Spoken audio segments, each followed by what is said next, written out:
บายดี3 โมง 2 สาวพอไทยนะเด้อ ได้ นี่มาในบ้านไหน คนบึงน้อย คนบึงน้อย โดย อยู่ทางใด อยู่ทางไฟแดง ของพุทธบ่ ทางที่แยกไฟแด อ๋อง มอใดกันแล้ว น้อยบ่ได้เฮียยังบ่ได้เฮีย บ่ได้เฮ็ด ยังจบแล้ว อันนี้จบแล้ว มอสี่ มอซี่อายุเท่าไหร่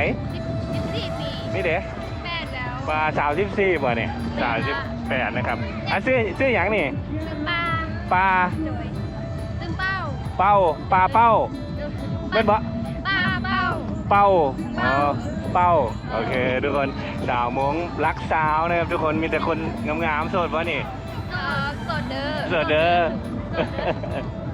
นี่ทุกคนวิวข้างหลังยังสวยเนาะเชิญชวนคนมาเที่ยวรักสาวเนี่ย มาเที่ยวรักเซาหลายๆเด้อบนแหง เอาว่าเจ้าว่าเป็นภาษามงมานี่ ในตัวว่าโอชิน่ะรักเซานั้นนึกจงให้โอชิเราจะชอบปลานะกับชิตัว เอาแป๊มานี่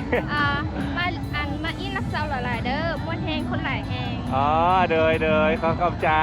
ใจ